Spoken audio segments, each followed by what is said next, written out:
Bismillahirrahmanirrahim. Hello class, how are you? I'm Ratab here. I hope you will be fine with the blessing of Allah.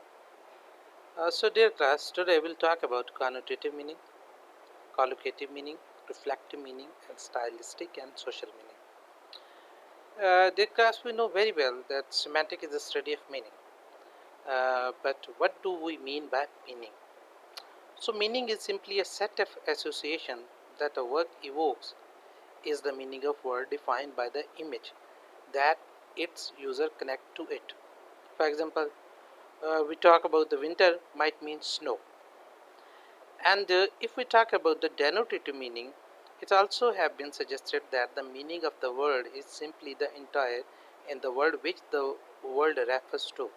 This make a perfect sense for the proper noun like New York and for example, Chanvantar and other example of this. But there are lots of words like single and don't have a solid thing in the word that they are connected so the meaning can't be entirely denotative either. So if we talk about extension meaning and intension meaning, so meaning in semantic is defined as a being extension, the thing in the word that the word or phrase refers to. And we know very well the how meaning works in language and how meaning works in semantic. The study of semantic looks at how meaning works in language. Because of this, it often uses native speaker institution about the meaning of words and phrase to be based research. We also understand semantic already on the subconsciousness level. It's how we understand each other when we speak to each other, when we talk to each other. So we can say one of the things that semantic looks at and based on how the meaning of speech is not just derived from the meaning of the individual word but together from all of the words. So we can say the relationship between words. Semantic also look at the way which the semantic works, where the meaning of the words can be related to each other. Here are a few ways we can communicate and we can convey our meaning. Just like a synonyms, words are synonyms when they can be used to mean the same thing. And antonym, words are antonym opposite to each other. If we talk about the polysemy, a word is polysemy when it has two more related meaning. And if we talk about the homophony, homophony is similar to polysemy and that it refers to the single form of the word with two meaning. So, class, uh, before this we talk about what is semantic and what are the different thoughts of meaning. So today we'll talk about the basic concept and the basic types of meaning like connotative meaning, collocative meaning, reflective meaning, and stylistic and social meaning. So get ready, we will start. Types of meaning: connotative meaning, collocative meaning, reflective meaning, stylistic or social meaning. We will discuss one by one. Connotative meaning. If we talk about connotative meaning, we can say connotative meaning is the communicative values of the expressions over and above its purely conceptual content. It's something that has beyond mere referent of the word and hence at its attributes in the real world. It is something more than the dictionary meaning. So we can say that connotative meanings is the communicative values of expressions over and above its purely conceptual content. So it's about the dictionary meaning. The purely conceptual content of woman is human plus female plus adult. But the physical characteristic of woman, such as by having a warm and psychologically and social attributes of the woman, such as having a different characteristic like this, having a maternal instinct and typically rather than invariably. Attributes of womanhood, such as capable of speaking continuously, experts in cooking, wearing skirts and sari, are the connotations and connotative meaning. So we can say connotative mean to say this is beyond the dictionary entry meaning. And according to the Leach, communicative value of expressions over and above its purely conceptual content. So we can say connotative meaning contains elements of the conceptual meaning. of a word. So connotative meaning, the conceptual meaning of word and the individual personally interpretation of what is the communicated.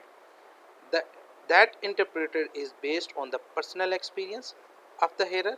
The means that the connotative means varies with the experience of people in communication. So we can understand meaning and speaker and hearer.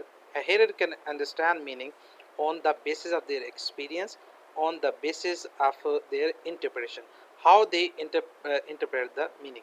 So we know very well, and in our last lectures, last 2 or 3 lectures, we studied about the conceptual meaning, and we studied about the connotative meaning of the word, and we came to know that the words have no meaning. It's the people, it's the situation, it's the tradition, and it's the ideology, and its tradition and conventions gave the meaning to the words. So we can say that the connotative meaning contain elements of conceptual meaning of the word and individual personal interpretations. So it's depend upon the individual realizations, it depends upon the individual knowledge, it's depend upon the individual elucidation and explanation, and mean to say interpretation. What is the communicated, what they want to communicate, what he want to say, what he want to intend. So the interpretation is based on the personal experience. So connotative meaning and the interpretation of the connotative meaning on the basis of personal experience and on the basis of personal hear. This means that connotative meaning varies with the experience of people in communication. It may also vary from society to society, from culture to culture, from tradition to tradition, and many others. Last time we gave the example the word owl. We can say that the word owl having a different connotation in different society, having a different connotations in a different country.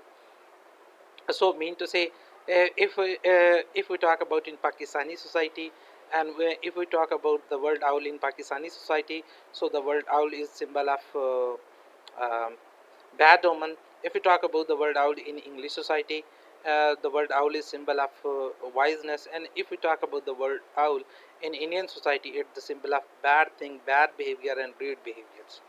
So we can say it may also vary from society to society. And one thing keep in your mind, that the context is very important. So if you know about the context of the meaning, you can understand each other language or dialogue or conversations through the context and through the connotative meaning. And we know very well that connotative meaning differ from society to society and culture to culture. Collocative meaning. Collocative meaning is the meaning which a word acquires in the company of certain other words.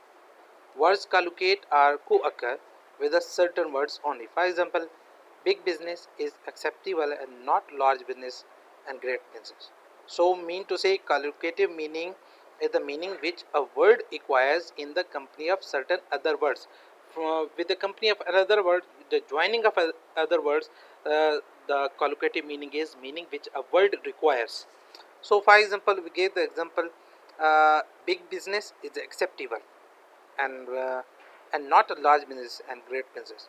Collocative meaning refers to the associations of words because of its usual and habitual co-occurrence with a certain types of words. Mean to say pretty and handsome indicate a good looking. However, they slightly differ from each other because of collocation and co-occurrence. The word pretty collocates with girls and women and village, gardens and flowers, mean to say. So we can say the collocative meaning can be co-occur with the association of another meaning, and but this is not the fact. It will be join a basic and the correct words. Mean to say like this, big business is acceptable and large business and great business is not acceptable. And we also gave the example like good looking, how they slightly differ from each other because of collocation and co-occurrence. The word pretty, so we can use the word pretty for a girls, we can use the word pretty for a woman, we can use the word pretty for a village, we can use a word pretty for gardens and flowers. We can't use a word pretty for a man. So we can use a handsome for a man. So the girl is pretty and male, and the man is handsome. On the other hand, the word handsome collocates with boys, men, and so we have pretty woman, handsome man. So we can say if we want to attribute to some woman, so we can say the pretty woman, and if we want to attribute to some man, we can say not a pretty, but we can say handsome man. Though handsome women, a pretty men are acceptable, not accept. They suggest different kinds of attractiveness because of the collocative association of the two adjectives. Hence, a handsome woman may mean attractive woman, but in a mannish way. So it may be acceptable, but in on the other side.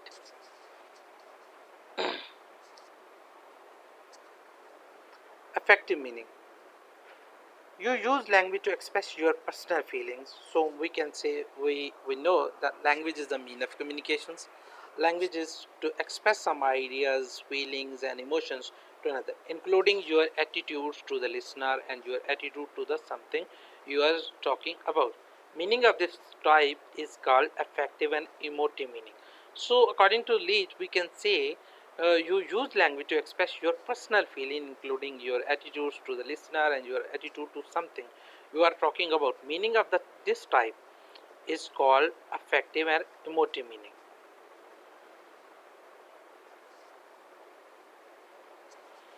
It is often conveyed through the conceptual and connotative content of the words. For example, home for a sailor and soldier and an expatriate, and mother for a motherless child and a married woman, especially in Indian context, will have a especially affective emotive quality. In affective meaning, language is used to express personal feelings. So in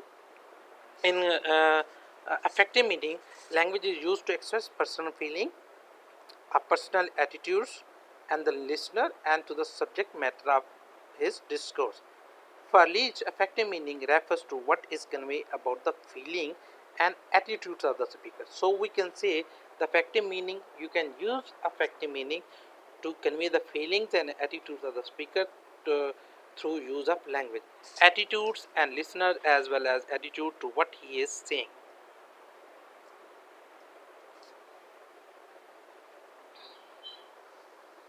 Affective meaning is often conveyed through the conceptual, connotative, and content of the words. For example, you are a vicious tyrant and a villainous reprobations. I hate you. Oh, or I hate you, you idiot. You are left with a little doubt about the speaking feeling towards the listener. Here, speaker seems to have a very negative attitude towards his listener. This is called affective meaning. But very often we are more discreet cautions and convey our attitudes indirectly. For example, I'm terribly sorry, but if you would be so kind as to lower your voice a little, conveys our irritations in a scaled down manner for the scale of politeness. Intonation and voice quality are also important here. So we can say through the language and through the associated meaning, we can convey our feelings, we can convey our attitudes, we can convey our emotions to other people, and we can convey our feelings, our intentions to other people. Affective meaning is related to feeling and attitude of the speakers towards the subject and audience. This meaning is achieved by the choice of words. Certain words suggest positive feeling, love and attraction and happiness, exciting. Some other stir up negative reaction, disgusting, disappointing, and interjections like often suggest the emotion state of mind. Otherwise, other words like darling, daddy, mummy, and give an expression of the endearment. So, dear class, in this lecture and in the affective meaning, we can say the affective meaning is the mind of is the meaning lies in the mind of a speaker, and through the mind of the speaker, he can convey his certain words suggest positive feeling like love, attraction, happiness, exciting, and others stir up negative feeling like disgusting, nonsense behavior, and other things. So, dear class, in the lecture we discuss about the meaning and the types of meaning. In next lecture, we will talk about and other major areas of semantic So thank you so much, class.